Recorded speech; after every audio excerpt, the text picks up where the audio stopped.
तो आज से हम अपना लेक्चर शुरू करने जा रहे हैं। तो पहला चैप्टर जो मैंने लिया है वो है आपका वेक्टर्स एंड स्केलर्स। तो इट्स नॉट वेक्टर अलजेब्रा है ना, वेक्टर अलजेब्रा मैथ्स में हमारा एक पूरा एक चैप्टर है, तो हम बाद में देखेंगे। बट वेक्टर्स पढ़ना इसलिए ज़रूरी है क्योंकि फिजिक्स स्टार्ट होगी तो फिजिक्स में आपको वेक्टर्स की नीड पड़ेगी, तो इसलिए मैं पहला चैप्टर वेक्टर ले रहा हूँ। जैसे जैसे लिखाऊंगा थ्योरी वैसे वैसे सभी लिखते चलेंगे, ठीक। तो सबसे पहला आता है आपका स्केलर्स। स्केलर क्या होता है, ठीक। तो लिखते रहेंगे सारे बच्चे, those physical quantities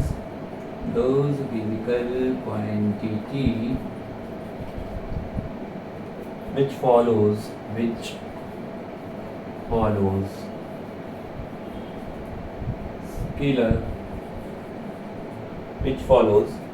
scalar algebra। अब ये स्केलर अलजेब्रा क्या है, धीरे धीरे देखेंगे सब कुछ है ना। Are known as scalar quantities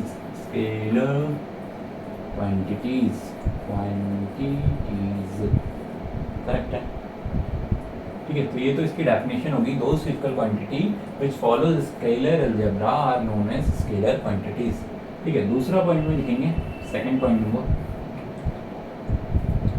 scalars are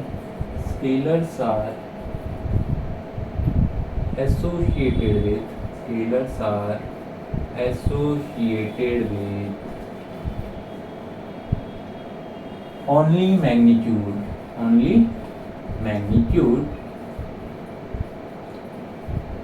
but no direction। इसका क्या मतलब हुआ, स्केलर्स के पास केवल मैग्नीट्यूड होता है, इसके पास हमारी कोई डायरेक्शंस नहीं होती। बट वेक्टर में ये चीज़ उल्टा हो जाएगा, वेक्टर के पास बहुत मैग्नीट्यूड भी होता है और डायरेक्शन भी होता है ना। तो धीरे धीरे देखेंगे, ठीक। तीसरा पॉइंट लिखेंगे स्केलर्स में ही, scalars can take positive and negative value as well. मतलब भाई स्केलर जो है वो पॉजिटिव भी हो सकता है एंड नेगेटिव भी हो सकता है, दोनों चीज़ हो सकता है, ठीक। एग्जाम्पल के लिए स्केलर क्वांटिटी के एग्जाम्पल कुछ लिखेंगे। इसमें पहला एग्जाम्पल लिखो, charge is a scalar quantity, temperature is a scalar quantity, work is scalar quantity and potential energy is scalar quantity. ये कुछ एग्जांपल है एटीसी। अब मैंने बोला कि स्केलर जो है वो पॉजिटिव भी हो सकते हैं और नेगेटिव भी हो सकते हैं, लेकिन देख हमारे पास कुछ ऐसे स्केलर्स हैं जो केवल पॉजिटिव ही होते हैं, नेगेटिव नहीं होते। तो उस स्केलर्स की हम बात कर लेते हैं, है ना। इसको मिटा देते हैं, ठीक है। तो few scalars are always positive, ये आपने नोट कर लिया होगा ना। इसको हम मिटाते हैं। तो मैंने क्या बताया, scalar those physical quantity which follows scalar algebra are known as scalar quantity. जो स्केलर अलजेब्रा को फॉलो करे वो हमारी स्केलर क्वांटिटी होती है। दूसरा, scalars are associated with only magnitude. Scalars के पास क्या होता है, केवल मैग्नीट्यूड होता है, कोई डायरेक्शन नहीं होता। बट वेक्टर में क्या होता है, हमारा मैग्नीट्यूड भी होता है और डायरेक्शंस भी होते हैं। Scalars can take positive and negative value as well, ठीक है। कुछ ऐसे स्केलर्स हैं जो केवल पॉजिटिव होते हैं, नेगेटिव नहीं होते हैं, हम उसकी बात करेंगे। ये कुछ आपके एग्जांपल हो गए स्केलर के, charge, temperature, work and potential energy, ठीक है। तो पहले कुछ लेक्चर्स थ्योरी बेस्ड रहेंगे तो मे भी थोड़ा बोरिंग लगे, बट स्टिल देखते चलो, है ना। जब हम न्यूमेरिकल पे आएंगे तो और ज़्यादा इंटरेस्टिंग लगेगा, ठीक है। जैसे जैसे लिख रहे हैं बस नोट्स बनाते चलो, okay.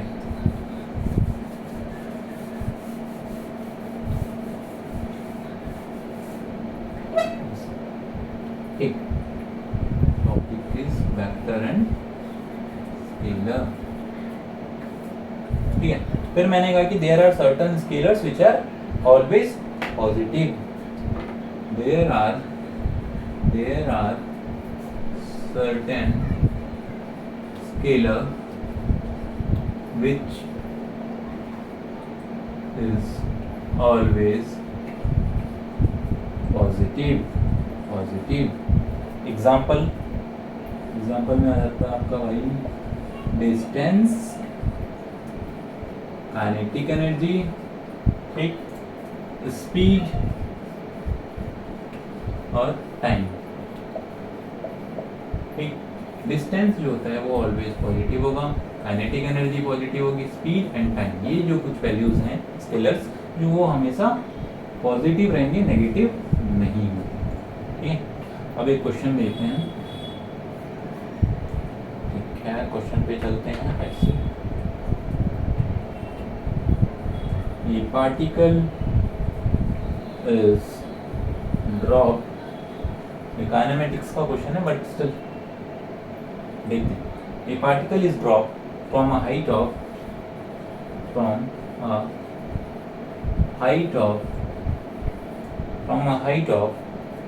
5 meter, find its velocity after 6 seconds। ठीक है, इस क्वेश्चन को करते हैं। 3 सेकेंड में क्या वेलोसिटी होगी ये हमें निकालना है। ओके, तो ये particle is drop from a height of 5 metre, find its velocity after 6 second. हमारे पास फॉर्मूला है s = ut plus half gt square, s = ut plus half gt square. अब बॉल को क्या कर रहा हूँ मैं, ड्रॉप कर रहा हूँ। इसका मतलब क्या है कि अभी क्या है, वो बॉल मेरे हाथ में है। अगर वो बॉल मेरे हाथ में है तो इसका मतलब इनिशियल वेलोसिटी क्या होगी, 0। And acceleration due to gravity a = g। s की वैल्यू आ गई आपकी 0 into time 6 second plus half g is 10 into t square that is 6 का स्क्वायर। यहाँ पे आपको सॉल्व करोगे तो ये आएगा 360/2 दैट इज 180 मीटर। इसका मतलब 6 सेकेंड में बॉल 180 मीटर चलनी चाहिए, लेकिन हम कितने हाइट से ड्रॉप कर रहे हैं भाई, मैं तो 5 ही मीटर से गिरा रहा हूँ। अगर मैं 5 मीटर से गिरा रहा हूँ इसका मतलब बॉल तो जमीन पे आ चुकी होगी, 180 मीटर तो ट्रैवल ही नहीं किया होगा। इसका मतलब फाइनल वेलोसिटी जो है वो 0 है। इसका मतलब क्या हुआ कि 6 सेकेंड बाद बॉल ग्राउंड पे होगी। अब हम ये निकाल लेते कि यार बॉल जो है ग्राउंड पे होगी, लेकिन कितने टाइम पे बॉल ग्राउंड पे होगी ना, ये समझ में आया या नहीं है ना। तो ये particle is drop from height of 5 metre, find its velocity after 6 second. 6 second बाद बॉल की वेलोसिटी निकालनी। तो भाई मेरे को एक फॉर्मूला पता था, s = ut plus half gt square है ना। और क्योंकि मैं बॉल को ड्रॉप कर रहा हूँ इन द सेंस अभी वो मेरे हाथ में है, हाथ में मतलब इनिशियल वेलोसिटी 0। तो s = 0 into time plus half g acceleration due to gravity नीचे की तरफ आ रहा है तो +10 लेंगे, ऊपर जाते हैं तो -10 लेते हैं। वो हम जब काइनेमेटिक्स पढ़ेंगे तब देखेंगे ना। तो हाफ 10 t का स्क्वायर दैट इज 6 का स्क्वायर 36, 336, 360/2 दैट इज 180 मीटर। मतलब 6 सेकंड में ये तो 180 मीटर कवर कर चुका होगा, लेकिन मैं तो 5 ही मीटर से ड्रॉप कर रहा हूँ। इसका मतलब 5 मीटर के बाद वो बॉल जमीन पे होगी। अरे भाई अगर वो बॉल जमीन पे तो 100 बाकी का 174 मीटर जो वो तो ट्रैवल ही नहीं कर रही ना, तो वो जमीन पे है। इसका मतलब फाइनल वेलोसिटी क्या हुई, 0। या तो कोई डाउट? तो कोई डाउट नहीं होगा। नेक्स्ट क्वेश्चन पे चलेंगे, धीरे धीरे हम क्वेश्चन लेंगे। ठीक है, पहले थ्योरी देख लेते हैं। नेक्स्ट ओके, तो ये जस्ट ऐसे ही फॉर्मेलिटी के लिए क्वेश्चन था, वैसे काइनेमेटिक्स का क्वेश्चन है।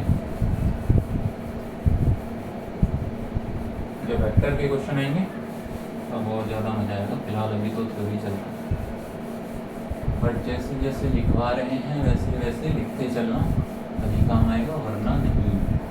ठीक है, ठीक। ओके, नेक्स्ट हम देखते हैं notation of vector, notation of vectors.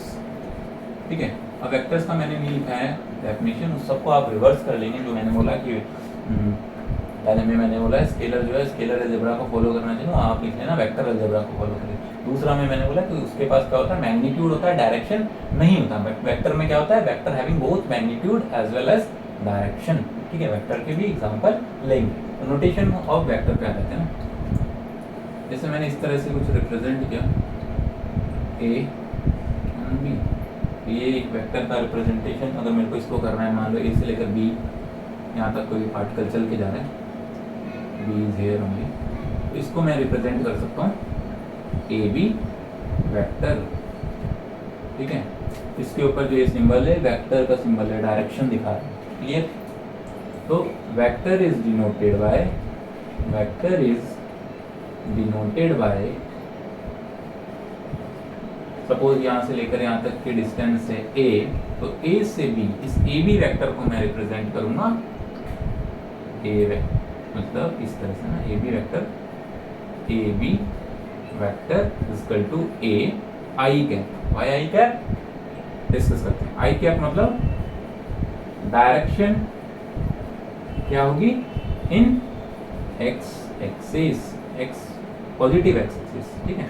तो ये क्या कर रहा है, पॉजिटिव एक्स एक्सिस की तरफ जा रहा है, इसलिए हमने लगा दिया ए समथिंग मैग्नीट्यूड है उसका। मैं क्या बोल सकता हूँ भाई, ए बी वेक्टर जो है वो बराबर है ए आई कैप के। अगर इसी चीज को मैं अगर ऐसे बनाता सपोज, ये तो ये पहला हो गया, ठीक है। अगर मैं इसी चीज को ऐसे बनाता सेकेंड, इस तरह से हम एरो दे देते हैं, ठीक। तो मैं इसको अब ए बी वेक्टर नहीं बोलूंगा, इसको मैं क्या बोलूंगा, इसको मैं बोलूंगा बी ए वेक्टर, और इसका सपोज सेम मैग्नीट्यूड है ए। तो इस केस में मैं कैसे रिप्रेजेंट करूंगा, vector B A is denoted by ऐसे लिखेंगे, B A vector is equal to minus times of A I cap.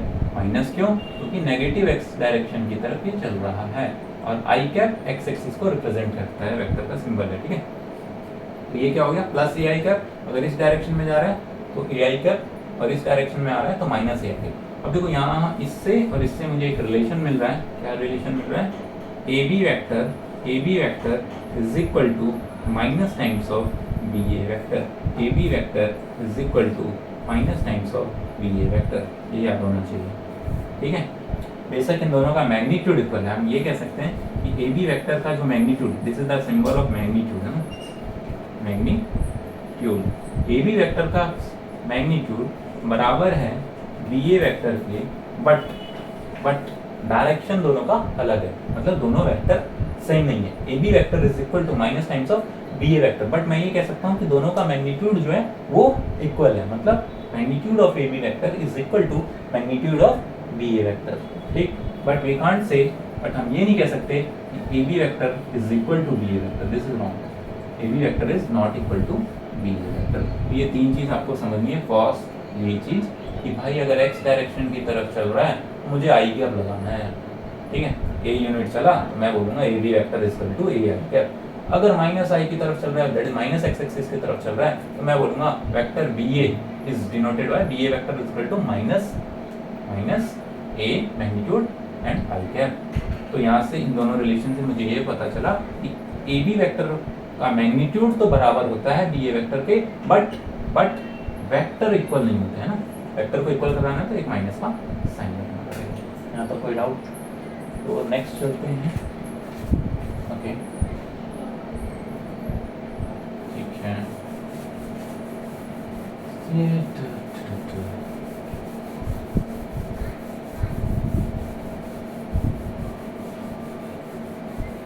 तो नोटेशन समझ में आ गया होगा सबको, ओके ठीक। कुछ पॉइंट्स लिखेंगे वेक्टर के ऊपर एंड सबको समझते हुए चलेंगे। पहला, magnitude of vector is always positive. भाई मैग्नीट्यूड जो होता है वो हमेशा पॉजिटिव होता है। Magnitude of vector is always positive, ठीक है। मैग्नीट्यूड ऑफ वेक्टर जो होगा वो हमेशा पॉजिटिव होगा, ठीक है। इन सिंपल वर्ड इसको हम ऐसे लिखेंगे, magnitude of A vector is, कोई वेक्टर है उसका मैग्नीट्यूड हमेशा 0 से बड़ा होगा, ठीक। नेक्स्ट, अब आता है आपका यूनिट वेक्टर। क्या होता है यूनिट वेक्टर? यूनिट से समझ आपको एक है ना, समझते हैं इसको। तो जैसा कि हमने बोला एक वेक्टर के पास मैग्नीट्यूड भी होता है और डायरेक्शन भी होता है। तो यूनिट वेक्टर क्या हो जाएगा, A vector having magnitude of one unit, magnitude of one unit is known as unit vector. ठीक है, यहाँ तक कोई डाउट नहीं होगा। यूनिट वेक्टर मतलब एक वेक्टर जिसकी मैग्नीट्यूड 1 यूनिट है वो कहलाएगी unit vector. In simple word इसको अगर मुझको रिप्रेजेंट करना हो तो मैं क्या बोलूँगा, ए वेक्टर एक यूनिट वेक्टर है, उसका मैग्नीट्यूड क्या है 1 है। ठीक, ओके, तो ये हो गया यूनिट वेक्टर की की डेफिनेशन। ठीक, दूसरा पॉइंट लिखेंगे, vector is equal to magnitude into direction. ये जस्ट अभी लिखो, जब न्यूमेरिकल करेंगे तो इसका यूज समझ में आएगा। अभी इसको नोट में मेंशन करके रखो, न्यूमेरिकल करेंगे तो इसको समझेंगे। क्या वेक्टर बराबर होता है मैग्नीट्यूड इनटू डायरेक्शन के। Vector is equal to magnitude into direction. Okay, ठीक, नेक्स्ट चलते हैं। ठीक है, ये क्लियर हो गया। ठीक है, तो जैसा कि मैंने बताया एक्स एक्सिस के लिए आई कैप से रिप्रेजेंट करते हैं किसी वेक्टर को, तो उसी तरह से वाई एक्सिस और जेड एक्सिस के लिए भी नोटेशन सिंबल हैं, उसको देख लेते हैं। ठीक, तो ठीक है, सपोज एक्स एक्सिस इस तरह से बनाते हैं। ठीक है, तो ये मेरा हो गया एक्स एक्सिस, ये हो गया Y axis, X axis and this one suppose Z axis. तो एक्स एक्सिस को वेक्टर फॉर्म में रिप्रेजेंट करने के लिए हम यूज करते हैं आई कैप, वाई एक्सिस के लिए जे कैप और जेड एक्सिस के लिए के कैप। तो एक्स के बगल में मैं लिख देता हूँ आई कैप, वाई के बगल में लिख देते हैं जे कैप, जेड के बगल में लिख देते हैं के कैप। ठीक, नोट में लिखते हुए चलेंगे, वाई एक्सिस है ना, Y axis is equal to J cap. ठीक, इसको कैसे बोलेंगे, जे कैप है ना, दिस वन इज कैप। ठीक है, x axis is I cap, x axis is I cap. ठीक, एंड जेड एक्सिस हमारा होता है के कैप। ठीक, के कैप, तो इस तरह से रिप्रेजेंट करेंगे। ओके, अब इसमें भी यह है कि यार ये मैंने लिखा है वाई एक्सिस, तो ये पॉजिटिव वाई एक्सिस है, ये पॉजिटिव एक्स एक्सिस है, ये पॉजिटिव जेड एक्सिस है। अगर नेगेटिव बोले तो सबके आगे माइनस लगा लेंगे। ठीक, ओके,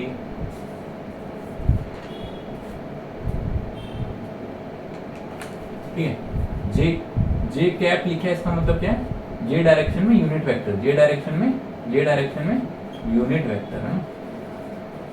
आते हैं इसको धीरे धीरे समझेंगे। नेक्स्ट,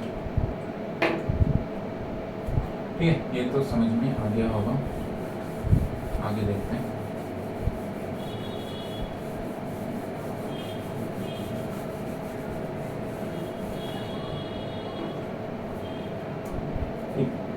सपोज एक बॉडी है या कोई ऑब्जेक्ट है, ठीक है, और उसको मैं 20 मीटर पर सेकंड की स्पीड से पॉजिटिव एक्स एक्सिस डायरेक्शन में खींच रहा हूँ, या वो मूव कर रही है। तो इसको मुझे अगर रिप्रेजेंट करना है तो मैं कैसे रिप्रेजेंट करूँगा, velocity vector is equal to 20 I cap, 20 I cap. ठीक है, पहला। ठीक है, अगर इसी को मुझे रिप्रेजेंट करना हो,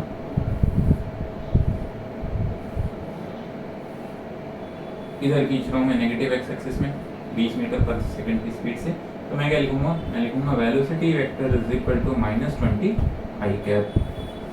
यहाँ कोई डाउट नहीं।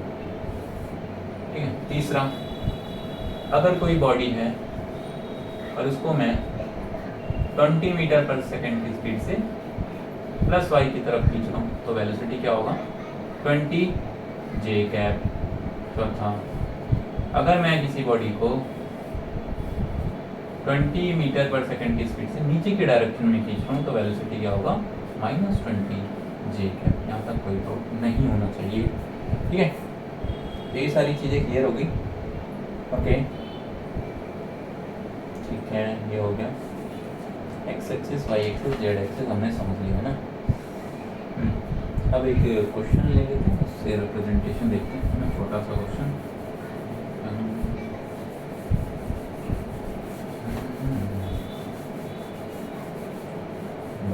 भाई हम देख देख के पढ़ा रहे हैं, इसका मतलब ये नहीं कि आप लोग पढ़ेंगे नहीं, है ना। देख देख के मेरे ही नोट्स हैं वो, ठीक है। तो पढ़ने पे ध्यान दें, टीचर की गलतियाँ ना पकड़े। अरे ब्लैक बोर्ड तो बहुत काला काला सा हो गया है, ठीक है। देखते हैं, ठीक ये क्वेश्चन है, ठीक है। इसको आपको एक डायग्राम है, उसमें फोर्स हम रिप्रेजेंट करेंगे, आपको उसको वेक्टर का रिप्रेजेंटेशन देना है ना। Find force acting on below diagram, below diagram, ठीक है। छोटा सा क्वेश्चन है, सब कोई सही करेगा ही नो, बट स्टिल सही कर रहे हैं तो अच्छे से करेंगे। मान लो ये 7 न्यूटन का फोर्स लग रहा है, ये 5 न्यूटन का फोर्स लग रहा है ना। इसके ऊपर मैंने 10 न्यूटन लगा दिया, ऊपर की तरफ 3 न्यूटन लगा दिया, और यहाँ कुछ 6 न्यूटन लगा दिया। तो इसको अगर मुझे फोर्स, इतने सारे फोर्स लग रहे हैं, लेकिन इसको पूरा रिप्रेजेंट करना, तो मैं कैसे रिप्रेजेंट करूँगा? एफ वेक्टर इक्वल टू ये क्या है, प्लस 7 आई कैप या जे कैप, तो वाई डायरेक्शन में है तो प्लस जे कैप, ये क्या है प्लस 5 आई कैप, प्लस 5 आई कैप।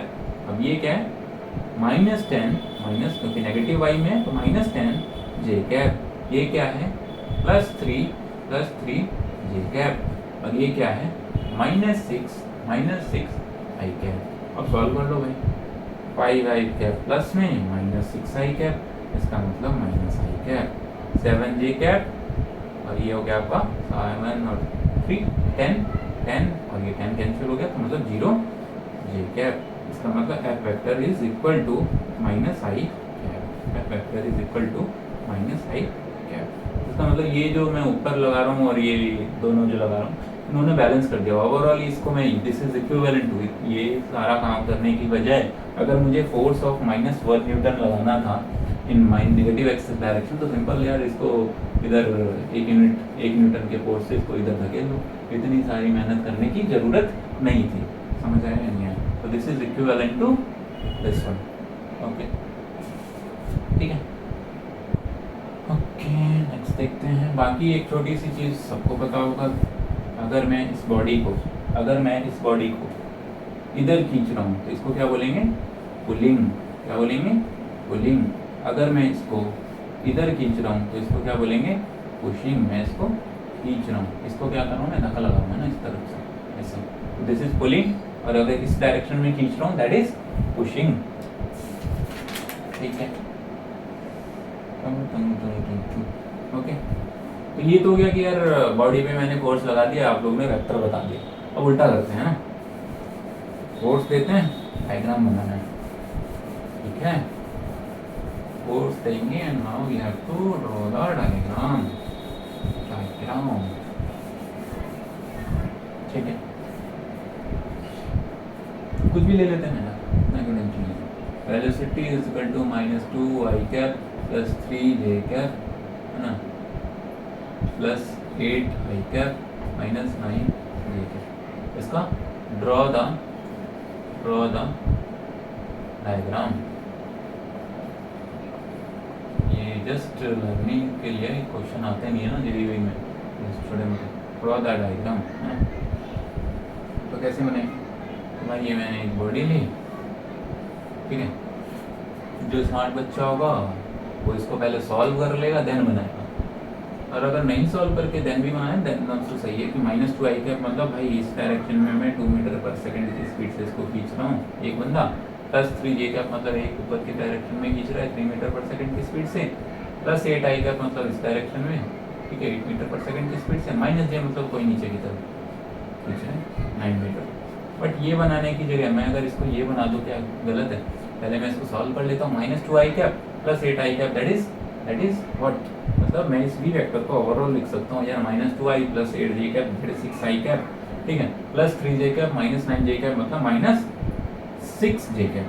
तो 6 प्लस में 6 माइनस में, तो this body diagram is equivalent to, this body diagram is equivalent to 6i cap that is 6 इधर की तरफ एंड 6 माइनस j मतलब इधर की तरफ। तो ये भी सही है एंड ये भी सही है, ठीक है, बट ये बनाया तो ज़्यादा सही है, ठीक है। This is the body diagram, okay. ये तो हो गया डायग्राम वायग्राम, हम समझ गए भाई, ठीक है। अब थोड़ा एंगल देख लेते हैं, एंगल का खेल।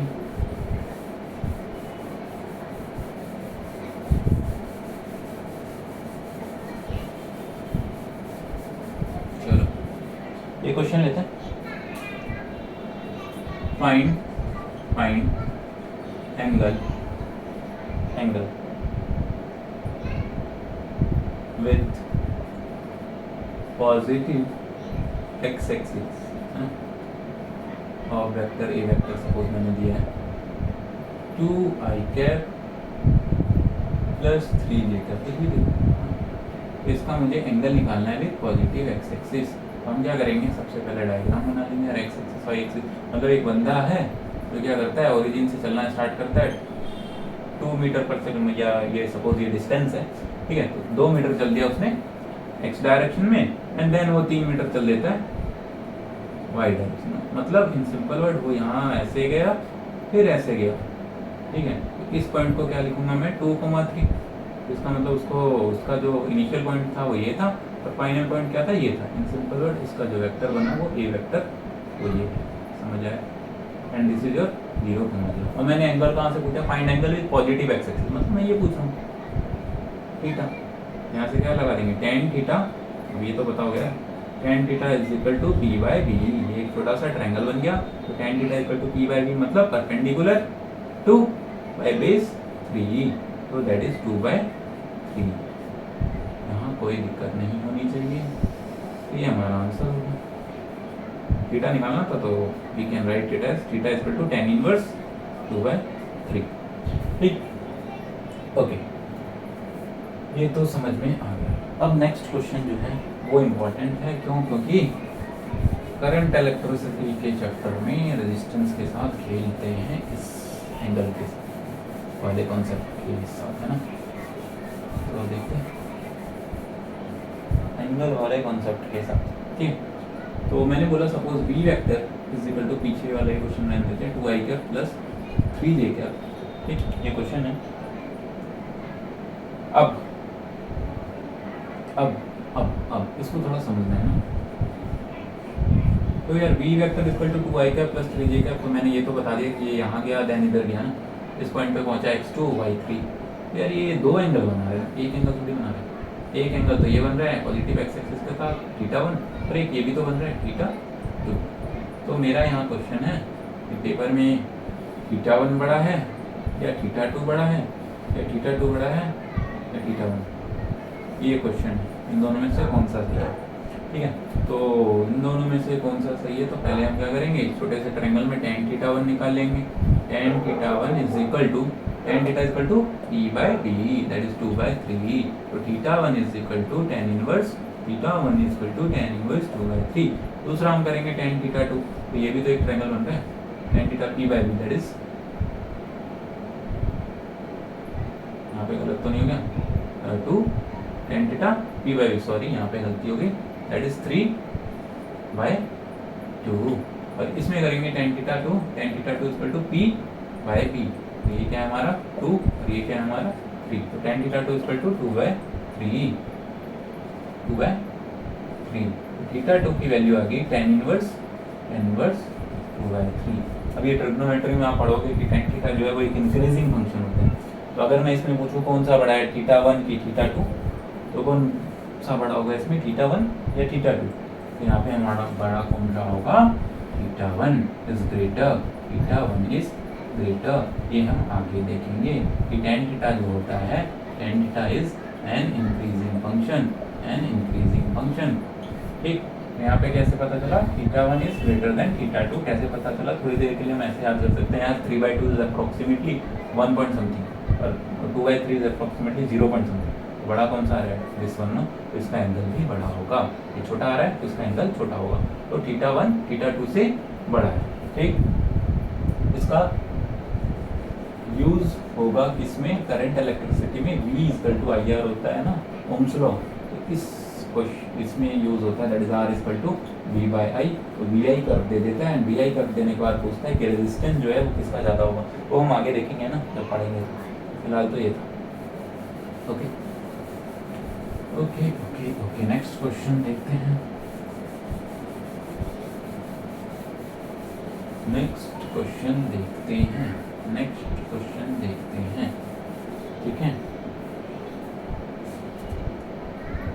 बाकी दिस इज बेसिक ना, सबको समझ आ गया होगा। अगर मैं लिखता हूँ R vector equal to XI cap plus YJ cap plus ZK cap, तो X क्या, R वेक्टर तो X क्या है, X है magnitude in X direction, Y is magnitude in J direction and Z is magnitude in K direction. ठीक है, and you can also say XYZ क्या है, कंपोनेंट है, component of vector R vector.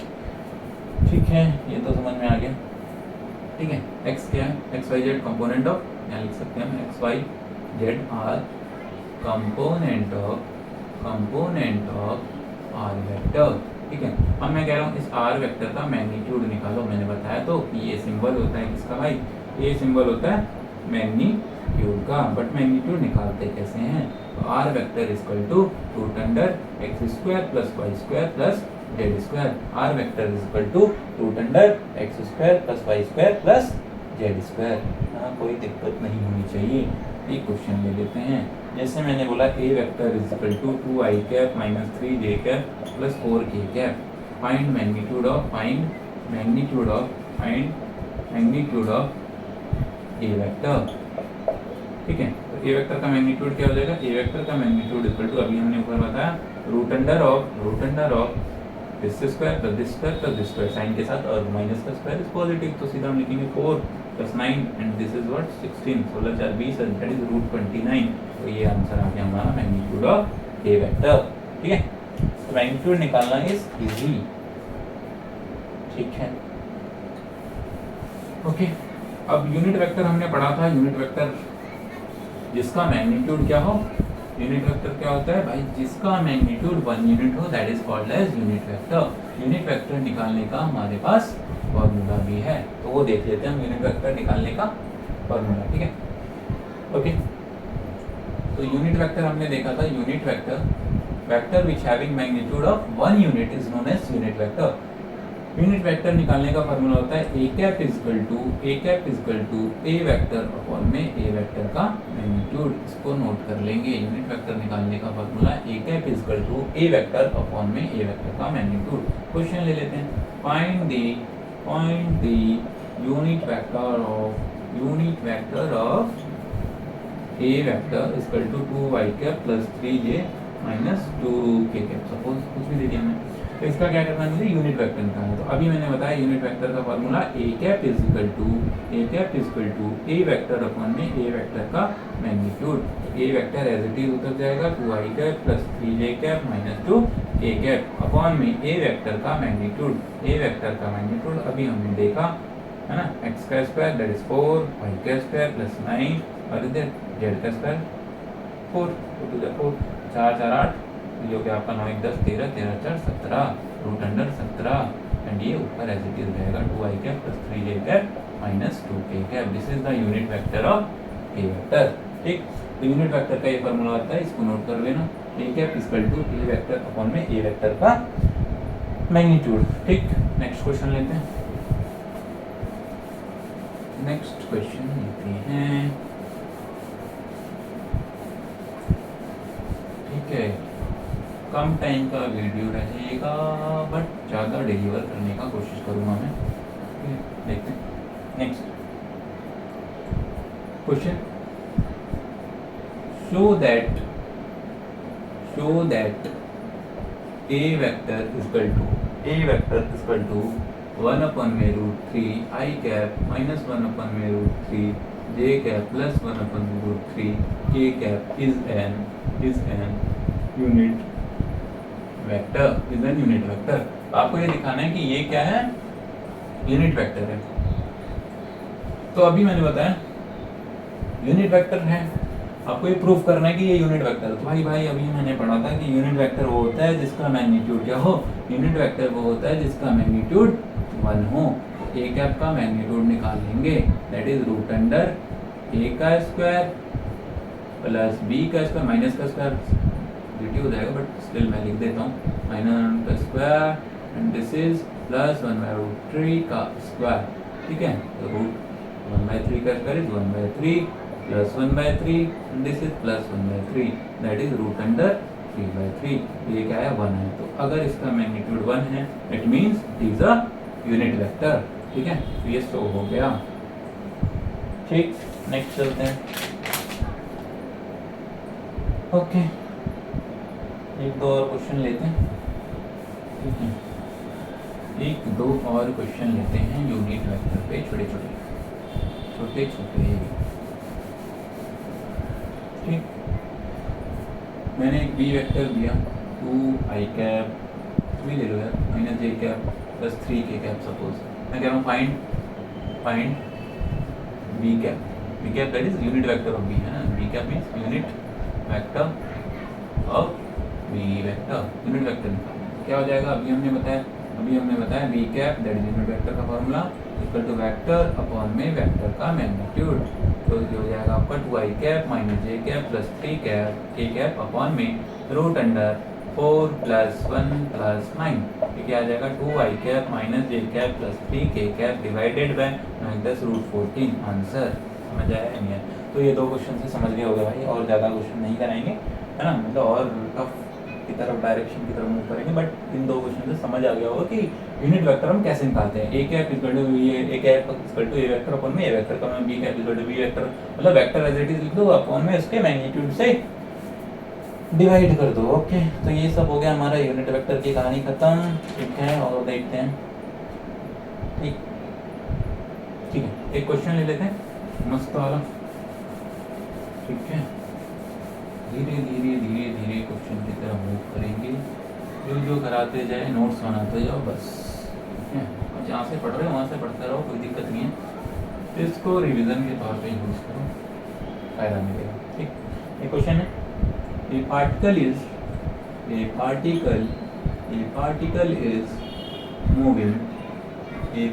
is moving in the direction of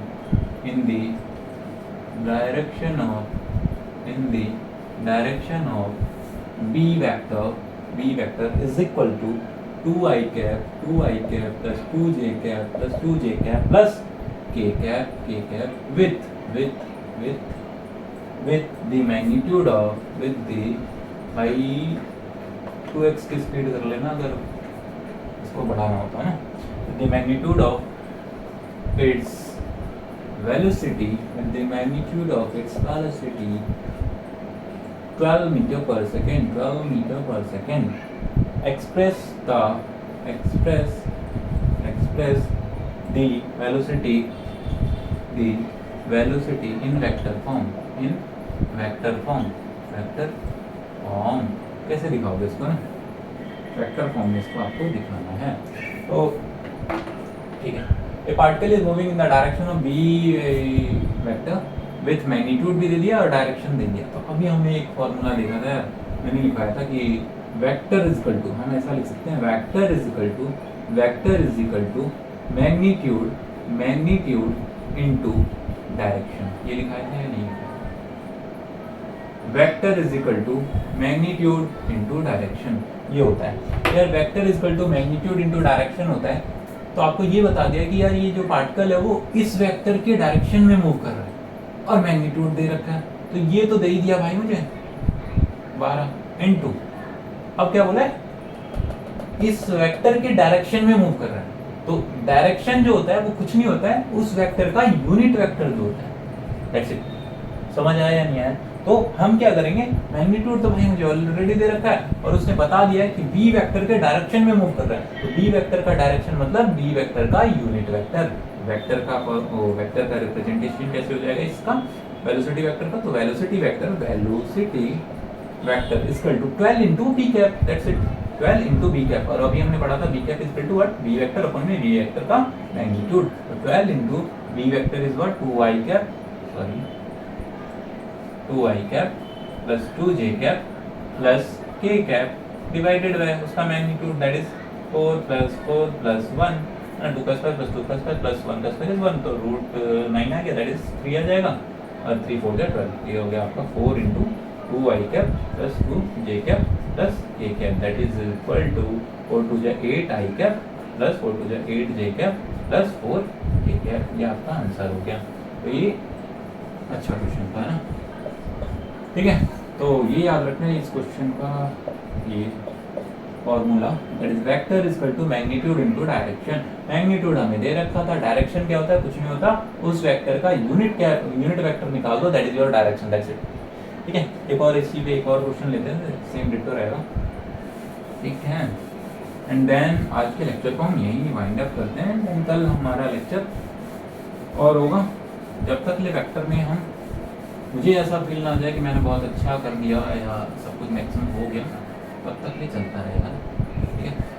तो एक question लेते हैं vector के ऊपर एक और। A force of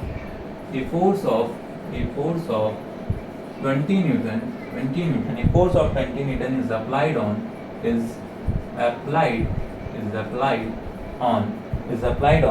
object in the direction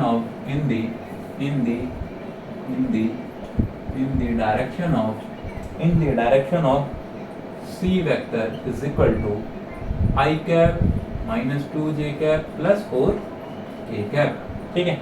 express force in the vector form, express same question, force in vector form, express force in vector form. Solution अभी मैंने बताया, ठीक है। ये आप लोग को करना हो तो खुद से पॉज करके कर लेना, बट मैं रुक नहीं रहा अभी, है ना। तो vector is equal to magnitude into direction. Vector होता है भाई मैग्नीट्यूड इनटू डायरेक्शन, और मैग्नीट्यूड हमें नहीं दिया है 20 न्यूटन 20, और डायरेक्शन मैंने अभी बताया था, डायरेक्शन इज नथिंग, उस वेक्टर का यूनिट कैप ले लो that is your direction, that's it. तो 20 into C cap is what, C vector upon में सी वेक्टर का magnitude that is 20 into C vector is what I cap minus 2j cap plus 4k cap divided by इसका magnitude that is 1 plus 4 plus 4 4 16 16 4 20 और 1 हो गया root 21 that is 20 by root 21 into ये जो भी आपका vector है प्लस 4k कैप। ये आंसर हो जाएगा फोर्स वेक्टर का। फोर्स को हमने वेक्टर फॉर्म में रिप्रेजेंट कर दिया, ठीक है। तो आज के लिए इतना ही, ठीक है। फिर मिलेंगे नेक्स्ट वीडियो में। नेक्स्ट वीडियो में हम न्यूमेरिकल्स ही लेंगे, देखते हैं।